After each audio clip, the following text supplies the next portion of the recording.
It is October 28th, 2021. We're at the Pyle Center. I'm Michelle Hirsch with Tempe Mayor Corey Woods. Hi, Corey. Michelle. How are you? Good, good. Good. This is what I like to say. We start at the beginning, at least your beginning. Sure. When and where were you born?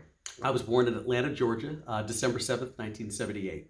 Excellent. And where were your parents born? So my parents were both New York City kids. My dad was actually born in Harlem, actually June 17th, 1939. My mother was born in the South Bronx, June 19th of 1941. And when did you move to Tempe? I moved to Tempe back in June of 2003, so almost 19 years ago. And what prompted you to move here? Graduate school at Arizona State University. I was seeking a Master of Arts in the Social and Philosophical Foundations of Education, and that was what got me here. ASU had a great program in that area. It really appealed to me. They offered quite a bit of financial aid, which was also amazing. And so I decided I wanted to come down here and start my new life. And what were your impressions of ASU? Do you have any recollections of professors or classes or just an experience being a student? Oh, absolutely. I remember thinking that it was such a huge campus. I'd gone to the University of Michigan for undergrad, and so I thought that was a big campus, but ASU was huge. And so I remember walking around when I first got down here and thinking, I've got to figure out a way to navigate this. But I was very fortunate that my mentor was Dr. Nicholas Appleton in the College of Education, and he immediately took me under his wing. I became a graduate research assistant under him, taught many classes, taught a class called Culture in Schooling for students that were preparing to be educators.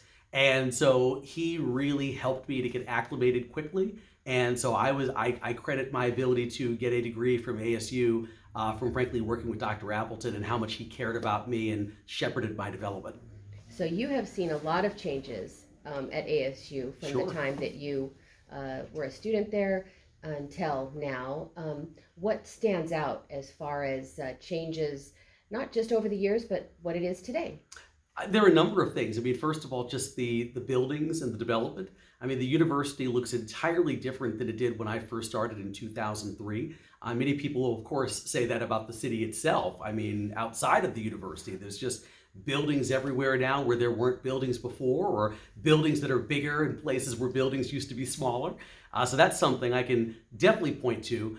All of the different colleges and degree programs at the university are definitely very new, but what I really like is they're trying to personalize the education for everyone who goes to the university. It's not this sort of simple kind of, this is what we have and try to find a way to shoehorn yourself into it. They really are creating a multitude of degree programs so people with different backgrounds and different interests and skill sets can find a home at Arizona State University, which I think is fantastic. And so, I really commend, the job that Dr. Crow and all the folks at ASU have done on creating a really exciting learning environment at a huge, major research institution. Quite honestly, I think ASU has become, it's an absolute gem, quite honestly, and I'm just so happy to have received my master's degree from there. Excellent. What neighborhoods have you lived in? Whether it's the name of the neighborhood or just kind of the cross streets or the zip codes? I have lived primarily in the Tempe Gardens neighborhood, but then I also lived in Riverside Sunset for a couple of years. Now I just live right in the middle of downtown. I'm right around 6th Street and Maple. So I am right in the middle of everything. I walk to my job at Tempe City Hall in the morning. I walk to my job at ASU. So I'm one of these very fortunate people to be living an urban lifestyle where I can get most places on foot, except when I have an appointment somewhere where I need to, be in the car, or an electronic scooter won't get me there. So I love living in the downtown area, but the majority of my time has been spent in Riverside Sunset, Tempe Gardens, and now in downtown Tempe. Now, you have to be diplomatic as the mayor, but do you have some favorite shops, restaurants when you were a student and then even now? Like Sure. favorites back then and favorites now? Restaurants, since I'm such an avid foodie, are probably very easy for me to talk about. House of Tricks is an incredible restaurant. It's so many people's favorite restaurant, not only in this community, but also outside of Tempe. I love the Dhaba for Indian food. I love going down to Apache and spending time there. Love Ghost Ranch in South Tempe. Love Petal House Brewery. There are so many restaurants in this community. Crate Bar in South Tempe is one of my favorites. I love getting breakfast or brunch there. We have so many great places to eat, but also just great places to, go and enjoy a glass of wine, or frankly go to check out a lot of the retail. So it's really an amazing place. But for me, food is kind of my sweet spot, and that's really no pun intended. um, what were some of your jobs either in college or right after college? Oh, so during my college years at the University of Michigan, I did a number of different things. I worked at a couple of record stores as a clerk. I was a short order cook at a restaurant for a period of time. I also, the most interesting job I had though was as a busboy at an all girls dorm where we worked in the basement it was a Martha Cook Residence Hall at the University of Michigan. They had the only working dumbwaiter on all of the U of M campus. So I was the one when people would finish up their dinners, we would roll the dumbwaiter and get the food down, and we would just scrub all the dishes and the plates, and we got paid for the job, but at the same time we also many times got to take home food that was left over. So that was actually very exciting, living in a house with four other guys. And we're all kind of starving college students. So when I came home with a whole tray of, chicken fingers and fries, or, fish fillets or whatever it was, I was the big hero that night. So that was probably my favorite job in all of undergrad. Mm-hmm. And then after you got your master's degree from ASU, what did you do? So interestingly, I started my degree in 2003, but didn't actually complete until 2018. And part of that was because I stopped my education for the purpose of getting involved in politics. I really wanted to get involved in public service, and I found that I was having a challenge working a full-time job, going to school full-time and writing a thesis, and also running for the city council. And so I made a decision at some point that something had to give.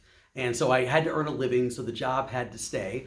And I really, since I was 8 years old, had wanted to get involved in public service. So I thought, let me see if I can find a way to put my education on hold for a period of time. So I did that.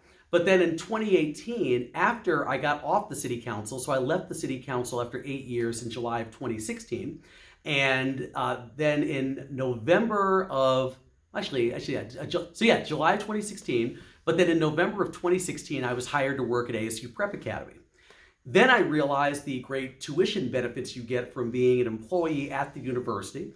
And so I finished the 18 credits I needed to finish to get my master's. I must have paid $800 out of pocket, which was an incredible deal. And it's the kind of thing for someone who's still paying off student loans. I tell people all the time, if you have an opportunity to, not just go to school at ASU, but to work at ASU while pursuing your bachelor's or master's or doctorate, it's a great opportunity, because not only do you get a top-notch education, but you're going to pay practically pennies for the education. And so that's, with 2 out of 3 people in this country coming out of school with substantial student loan debt, I always think it's very important to spread that message about what a great deal ASU is in-state, but also obviously if you happen to be an employee.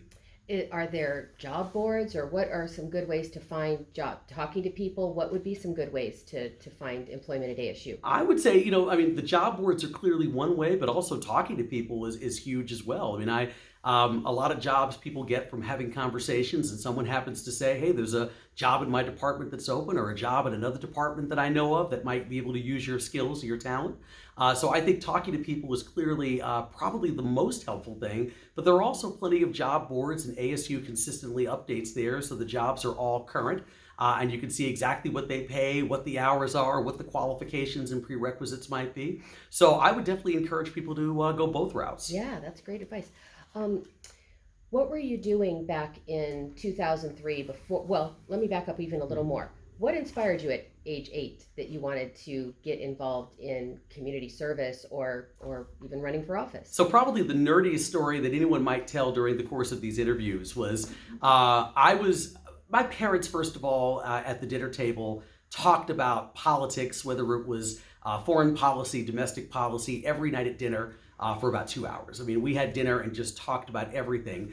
And, that was before, of course, you had cell phones and people could be on devices. So we sat there and we were part of the conversation.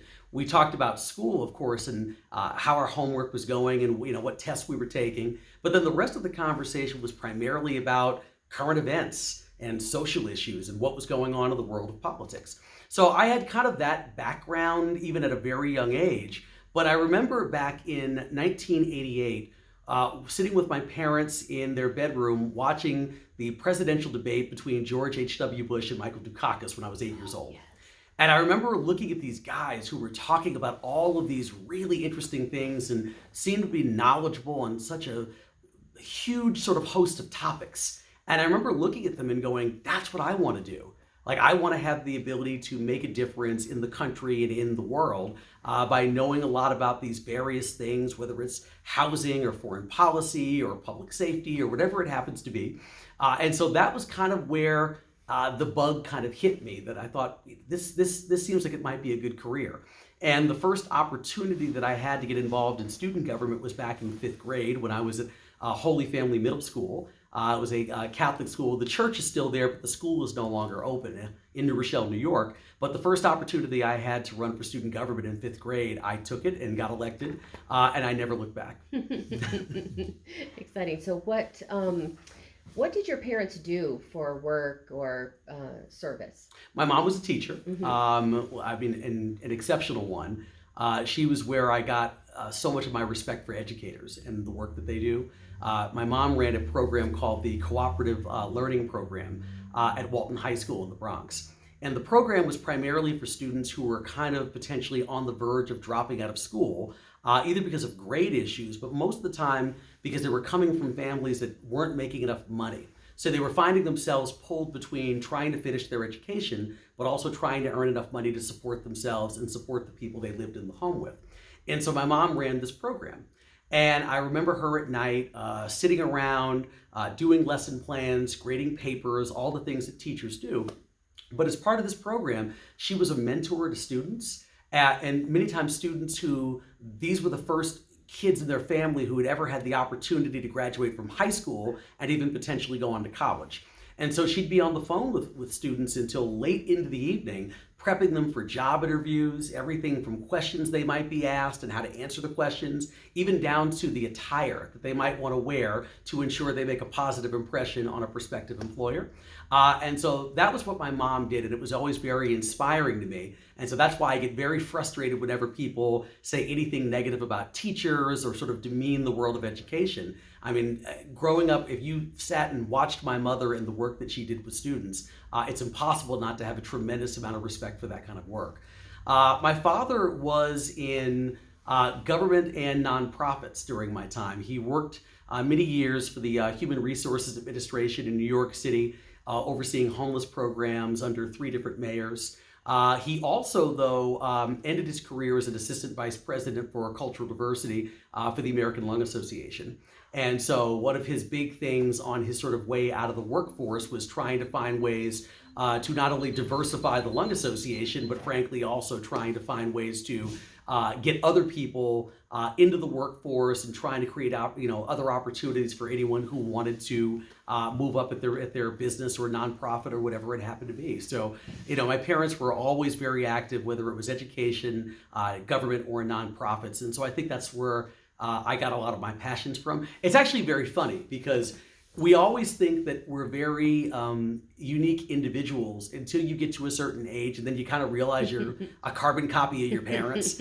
I was probably about 22 or 23 when I realized this. And I remember at first I was a little bit bummed out. I remember thinking, my gosh, I thought I was so interesting. And all of a sudden now I realize that I'm basically just an interesting combination of my mom and dad. But they're wonderful people. I mean, there's nothing to be bummed out about. They're exceptional human beings, and I'm proud to be a combination of those 2 people. I think you're right. When we're younger, we want to be individuals and break away from our family, and then we come to appreciate, them a little bit more. Absolutely. Do you have siblings? Yes, one younger brother. And what does he do? Brandon works for Dell Computers, lives in Northern Virginia, right on the Washington, D.C. border.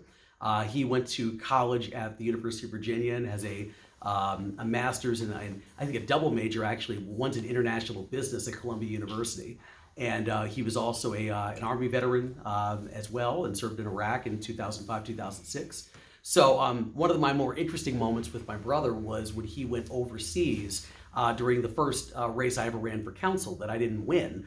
And I remember him calling me as he was, deploying. And he would call me from these random calling card numbers. So for about a year, all the spam calls that people actually made, I had to answer all of them because I never knew when my brother was going to be calling from a random area code. But I remember one time when he was overseas in northern Iraq, and he said to me, as I was running for office, he said, "Gosh, I'm just really impressed by what you're doing. It's so brave and it's so courageous." And I'm like, what I'm doing? Like, I'm not the one, over in northern Iraq, defending the country and trying to create a safe environment for all of us back here in the United States. So it's just very funny. We have a lot of mutual respect for one another in the different paths we've chosen, but he's an absolutely incredible guy. Oh, that's so fun to hear. So you mentioned that you ran for council in what year, and then you didn't win? 2006. Okay, and then you didn't give up. No. And you ran again in 2008. Mm-hmm. And I didn't actually realize that. That was the first year I ran for office too. Mm-hmm. So a very good year. It was a good year. And so you won that election and served on council for how long? 8 years. And what were some of the things you're most proud of, things that you recognize, just some reflections of those first 8 years? There were a number of things I can think of off the top of my head.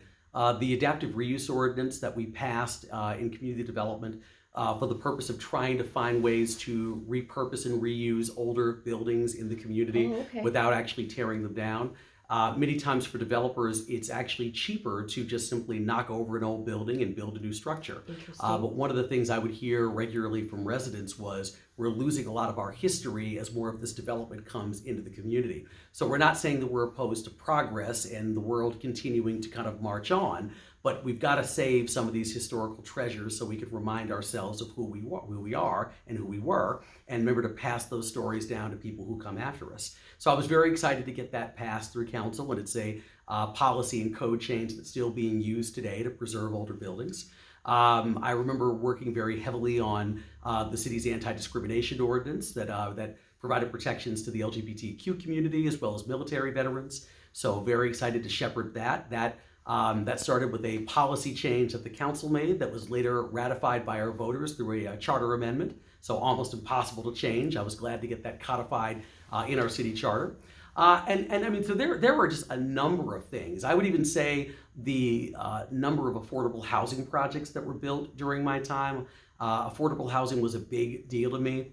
And I regularly, along with Councilmember Shanna Ellis, chaired the council's affordable housing subcommittee. And so during that time, we had housing built such as Encore on Farmer, which was for seniors over right in the middle of downtown, to Gracie's Village, which is workforce housing over on Apache Boulevard, to Valor on 8th, which was housing for women veterans right down the street from Four Creeks Brewery on 8th Street. So I would say for me, those are some of the things that immediately sort of stand out. Excellent. My mom is actually second on the waiting list at Encore on Farmer, so nice. I'm excited for her to have the opportunity to be there. It's very great opportunity for low-income seniors. So absolutely. Thank you for that.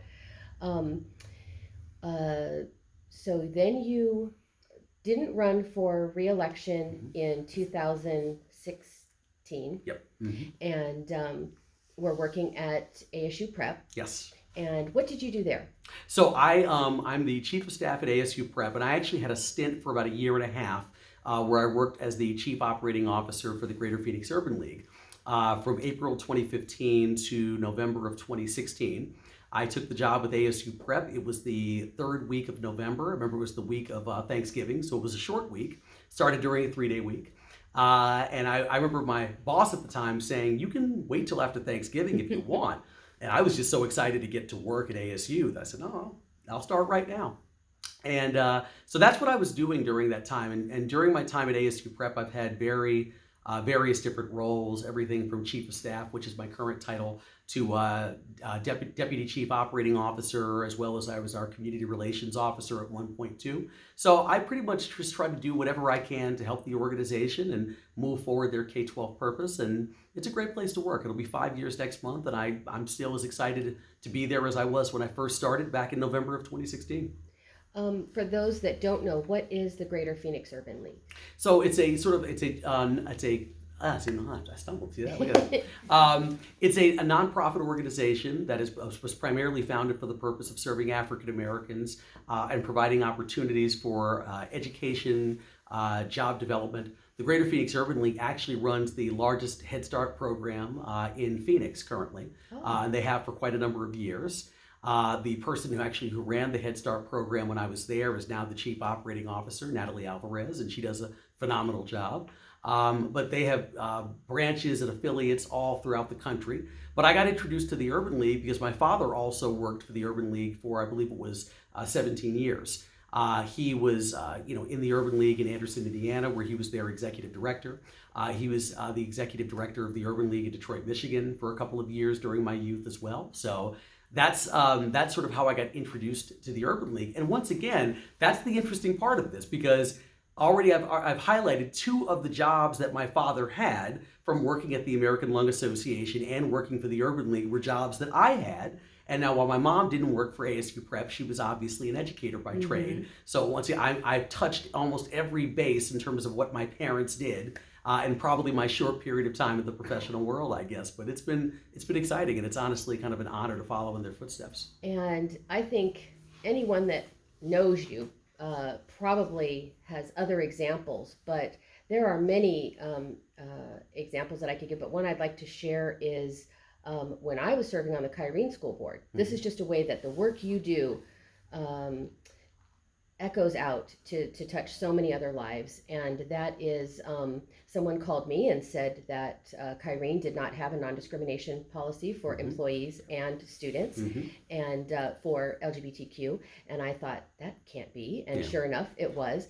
And I went to you, and you gave me policy language and other people to contact in other municipalities to help get some information. So, and we passed it in Kyrene. And so that is just, like I said, one example of how the work you do can echo out and touch many other lives. Well, absolutely. And we have very strong relationships with our 3 school districts in Tempe. I mean, the Kyrene School District, Tempe Elementary School District, and the Tempe Union High School District. We do everything we can to share information and work together to make sure that our students are prepared for success in college, career, and life, and clearly to make sure it's a welcoming environment for all of our teachers and school administrators. And so I was very proud to work with you on that, and very proud to continue to partner with our school districts to provide a high quality education for all of our students. What do you look forward to as mayor? Let's see, you ran for mayor in, I'm losing track of the years. 2020. And so that term goes through 2024. Okay. And so reflections on what you've done so far and what you're looking forward to. There's been some exciting things that have already happened. I mean, I would say, one, the council's Hometown for All program that we passed to stimulate the growth of more affordable housing in our community, which was very exciting to get that passed unanimously at the end of January. We just sort of made this determination that the only way we could probably get more affordable and workforce housing opportunities was for the city to amass enough property. And the only way we could actually purchase more property in a city that's just a little over 40 square miles is to actually have the funds necessary to go out and acquire pieces of land when they come up for sale. Because otherwise, everything that gets built is pretty much luxury housing in this community because the land values are skyrocketing so much. And so the city, as an entity that's not looking to make money, we can kind of do things sometimes more for a social good and to make sure that we retain the diversity in our community, whether it's racial or socioeconomic or occupational, that makes the city such an incredible place. So having that policy in place has been really exciting. We're getting a lot of great publicity from places like the Arizona Department of Housing and a lot of other surrounding communities in the state who are talking about replicating it in their own cities and towns. So that's been great. I think about our land acknowledgement statement that we passed, kind of referencing the fact that we recognize that we are on tribal land and trying to make sure that in decisions that we make moving forward, that we keep that top of mind and make sure that we're being respectful when it comes to the land that we have to be good stewards over. There's just a lot of great things going on right now. I even think about There's a request for proposals out right now that will close next Thursday, November 4th, for a redevelopment of the Hayden Flour Mill. So very excited about that. That was one of the things that I really wanted to work with the council on when I became mayor, was trying to find ways to responsibly redevelop some of our older historic sites in the community. And I'm just really excited about the way that this project is laid out. It talks a lot about frankly, having a much smaller footprint than previous projects that were out there. Really, where we're trying to get small and medium-sized businesses at different portions of their, or different periods of their life cycle, trying to turn it into somewhat of an event space, but really something that just sort of celebrates the natural beauty and the integrity of the mill and silos. It isn't trying to turn it into more than it frankly needs to be. There are a lot of buildings that end up, because of trying to find ways to get historic preservation but move the community forward, that end up being redeveloped, but you end up then getting a lot of glass buildings and tall things around them. The beauty of, once again, the city owning the flour mill is that we don't have to negotiate in that way. We can just basically say we want something that's going to preserve this structure. I would say the most iconic structure in all of Tempe, and we can do it just because we want to do it, and we can do it because it's an asset to all of our people, to all the residents of the city. So I'm excited to see what proposals come back when that RFP closes, and I'm hoping we get a great project out of it. It will be interesting to see that. And what recommendations do you have for how citizens, community members, residents can get involved, not just in city government, but in the community? I mean, there are lots of things to love about Tempe, but what are some ways to get involved? So I got my start primarily through a lot of boards and commissions in the city of Tempe. I served on the Transportation Commission for a couple of years. After I lost my first city council race, then Mayor Hugh Hallman appointed me to that commission. So I served there and learned more about transportation, whether it was the implementation of light rail to bus rapid transit to bike lanes. That was a really good way for me to get integrated more into the city and learn more about our future transportation plans and goals. But also I had the honor of serving on several boards. The Boys and Girls Club Board, Tempe Community Action Agency, Friendship Village. I'm still on the board for Landings Credit Union. So there are all these boards that I'm very actively involved in the community that deal with everything from finance to youth issues to senior issues. So there are so many things in this community that, like, whatever route you want to take, whether it's going through a city board or commission. I mean, we've got everything from historic preservation to Parks and Rec to Development Review Commission, transportation. There's all of these things, that kind of will fit whatever your interest is or your background or your skill set. But then there are also so many nonprofits that have been doing great work in this community for decades now that would love to get new board members. They're always talking about ways to bring on people to these boards who haven't had the opportunity previously to serve. Because as much as they love the folks like, myself and you who've served on boards for years, they're also looking to kind of bring up that next generation so we can continue to keep this thing going. And so at some point you and I get to retire, but we know these organizations and institutions will still be very much taken care of. Now, you're an excellent source of information for the city, ambassador, representative. There are lost my train of thought for a second.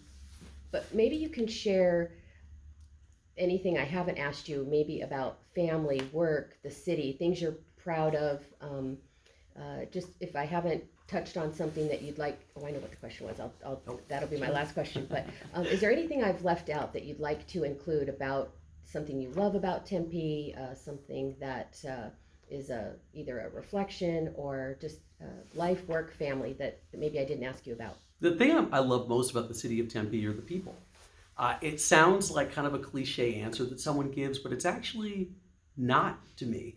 The reality is, from my perspective, this is a community that if you work hard and you really want to do good, you're going to have opportunities to serve. And and my story is very personal about that, because I remember when I was first running for council, there were people who had conversations with me privately, not necessarily even people in Tempe, but other people who said, Tempe's never elected an African-American council member. And so are you sure this is what you want to do? Maybe there's another place where it might be easier for you to enter into a life of public service. And I remember saying that my thought process was, I felt that in Tempe, from the people that I had come into contact with in all of these different nonprofit organizations and boards and commissions and just out there in the community, I clearly felt like this was a community that if I was out there talking about issues that mattered to the people of the city, and I was willing to work hard and show my willingness to serve the community, that wasn't going to be an impediment to me becoming a city council member. And sure enough, it wasn't. And also, becoming the city's first African American mayor, same thing. So for me, the people of this community are really what I love because, coming here as a transplant, not having family or friends here. I mean, I moved here to go to graduate school at ASU. I didn't have, a mom or a dad or grandparents or friends who were already out here. It was pretty much just, as the song said, me, myself, and I. But the reality was, I found that when I wanted to get more involved, kind of post grad school, and I said I want to kind of deepen my commitment and sort of involvement in the city, I found that everyone took me with open arms. There was no resistance whatsoever. I remember joining the Kiwanis Club board of directors and becoming their president in 2009. I remember being a two-time president of the Boys and Girls Club in Tempe, and all of the being the vice chair for the Landings Credit Union Board. Anything that I've wanted to do in this community has been accessible to me. And so from my perspective, the people are the city's greatest asset. Oh, that's so wonderful to hear. And we hear that a lot, over and over again, the people that are interviewed talk about the people. So reflecting on being elected the first African-American city council person, and then of course mayor, what kind of comments did you hear from your parents? They were just excited, honestly. I mean, they knew that for me, this was something that I always wanted to do. And so they were fully supportive of my getting involved in the political world. And they were sitting right there with me when I was 8 years old and watching those presidential debates. And so I think for them, it was probably the culmination of a lot of their lifelong dreams as well. And my father would always tell me about, he would say, Corey, so my dad was born in 1939, he's 82 years old. And he would talk a lot about, his first jobs at a college where he still experienced segregation. And, he would go to a place with a coworker, and the coworker could go and eat in the restaurant, and he would have to go around to the service entrance to get his food to take back to a different segregated hotel. And he'll, so I always tell people, like, when people say, well, that's a long time ago, I'm like, no, it's not. My father is very much still here, and a lot of people in that same age range who lived all of that experience and still can tell those stories like they happened just yesterday. But at the same time, my dad also said to me, you and your brother have opportunities that at a comparable age, me and your mother did not have. And so you have to make sure to take advantage of all of those opportunities and do whatever you can to get ahead. And so I think for them, when you tell your children that when you're a parent, there's probably a portion of you that always believes it. There's a portion of you that probably hopes it's true. But I think the reality is, I think they were elated to see not just what I've done personally, but also what my brother's done with Dell, and with, he worked for General Electric before that. I think just because they're proud to see that we have all these opportunities open and available to us, but it's frankly because of people like them and so many others that paved the way to give someone like myself these opportunities. Well, thank you for taking on those challenges and taking advantage of those opportunities. It's been just a true delight and honor to talk to you. And I think we want to invite you back for a part 2, and we have a little more time, but thank you so much. I can't wait. I can't wait to be back. Thank you so much.